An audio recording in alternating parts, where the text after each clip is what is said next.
What it do, people? Thank you for tuning to Total Payout Podcast. Chilling with your host, Trouble. Today's date, May 5th, 2026, Cinco de Mayo. Got two games on deck. Two great games. Started two series in round two. We got Cleveland versus Detroit, and we got the Lakers versus the Thunder. Now, let's go ahead and handicap these games. Starting with the first game on deck is Cleveland versus Detroit.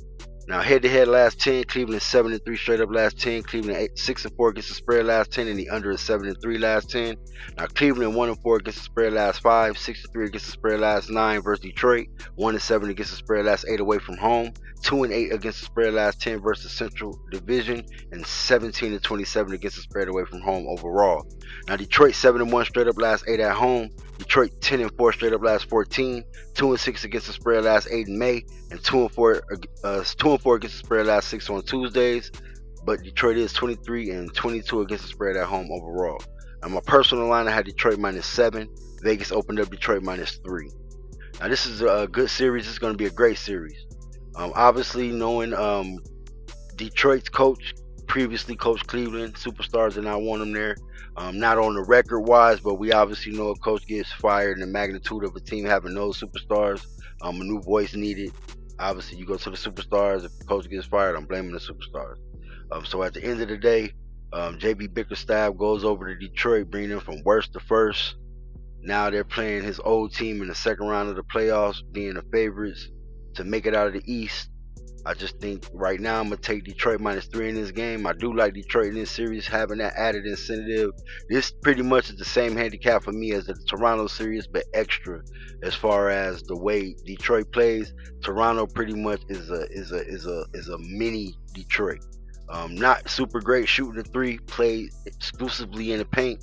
On defense, the #1 team on defense in the paint.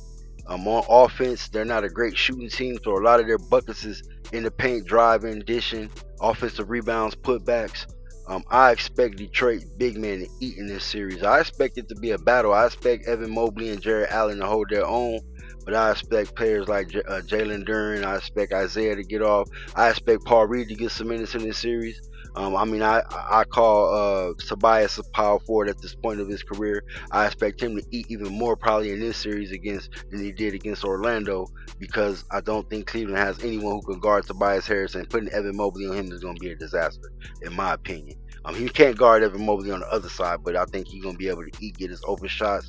He can bring Evan Mobley out of the lane, which is going to give Jalen Duren a little bit better, better than he had last series where he had, I just didn't think he played a good series. So he owes Detroit this series, and I think he's going to come out there and try to bring it to Jared Allen and show who's the tougher player, and I'll get a tougher player to Jalen Duren all day. Now, Jared Allen can handle his own. I'm not going to disrespect him and don't think he can go out there and do his thing, but I just think at the end of the day, Cleveland got manhandled by Toronto, and I just think that Detroit is a souped-up Toronto.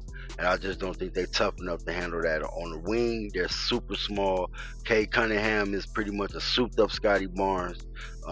They got better wings than Toronto got on the wing. I don't think a Max Strus can is athletically can hang with Detroit wings. I just think Detroit's going to eat over Cleveland. So first game one, give me Detroit at home -3. Now the second game we're going to take a look at, Lakers versus OKC. Obviously game one. Now head-to-head last 10, OKC 6-4 straight up last 10. OKC 6-4 against the spread last 10, and the under 6-4 as well. Now the Lakers are under 8-2 their last 10, but the over is 5-2 last 7 away from home. Lakers are over 9-3 last 12 versus OKC, and they are 21-22-1 over away from home overall. Now OKC is over 6-1 last 7. They're under 6-3 last 9 versus the Lakers. They're over 5-1 last 6 versus the Pacific Division, and they're 23-21 over at home overall. Now my personal line has OKC -7, total at 227. Vegas line opened up OKC -16 over 213 in the hook. Now I don't like this line, man, because obviously we know OKC, big bad OKC, #1 team in the NBA. Obviously favored to come out of the West. No Denver, so I think people are giving them more of a chance with a hobble Minnesota. But it's tough for me to take a team in the playoffs -16 in the hook. But in the same token, the Lakers I could see them getting blown out this game. So it's like, do I trust? I mean, Phoenix hung around a game or two that they weren't supposed to, and I think the Lakers rate out way better than Phoenix, so they do have a chance to cover that big spread. Normally, I would take the Lakers to cover that big spread, but at the same time, something in my heart telling me that the Lakers might get ran off the floor game one. OKC had a big long layoff. I know it didn't pay San Antonio any good, but OKC's not San Antonio, and I just think that they're gonna be ready for the Lakers. They've been watching the Lakers hoopla. They've seen the Lakers go out there and play above their weight. Even though they were the favorite against Houston, nobody gave them a chance. They went out there and handled their business against Houston. Gave a few games up that they weren't supposed, that they shouldn't have. Maybe one. They should have probably finished in one game sooner. I think OKC having that couple extra day rest might come through for them in the second half of that game. If they can get the Lakers up, Lakers out of their pocket by running and turning the ball over and get the Lakers up and down the court. Now in this game, I'm gonna go ahead and switch it up. I'm gonna take the over 213 in the hook.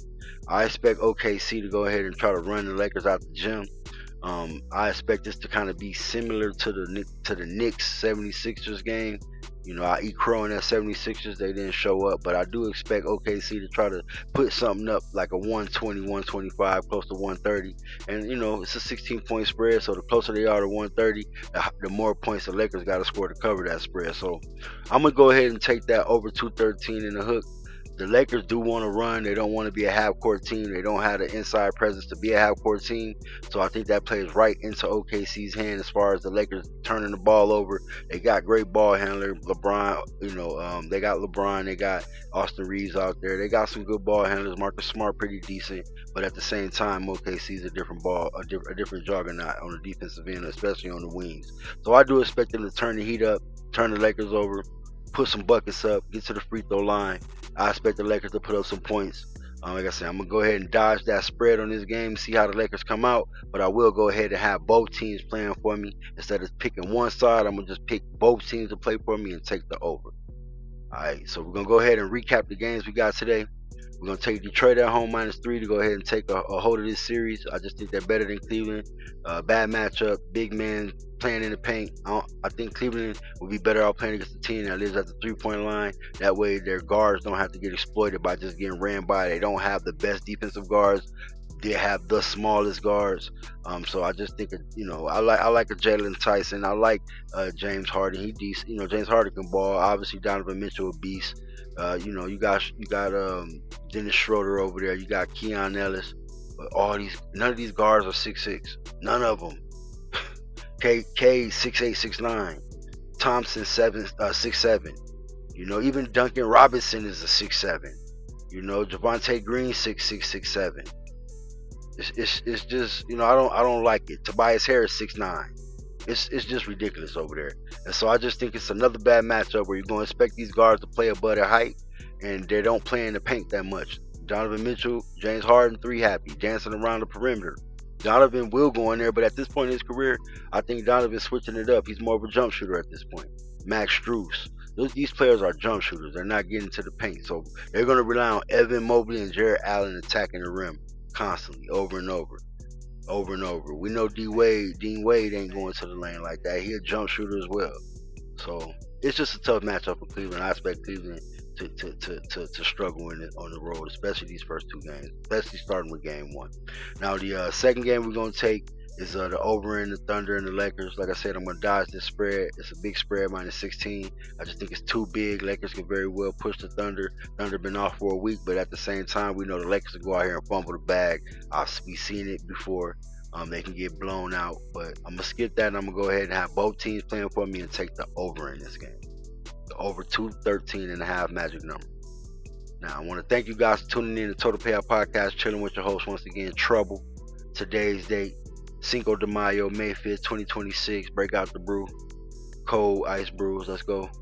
Watch some good games, man. You got baseball on deck. You got some hockey. Some great games. You got basketball. It's nothing you could complain about. Good Tuesday. Get off work and chill. I do appreciate you guys tuning in. Like I said, it's Total Payout Podcast, your boy Trouble. Thanks for chilling. Please give me a like, comment, and subscribe at the end of this video. I greatly appreciate that. Thanks for giving me a couple minutes out your guys' day. And like I always say, man, please stay out the way. Thank you.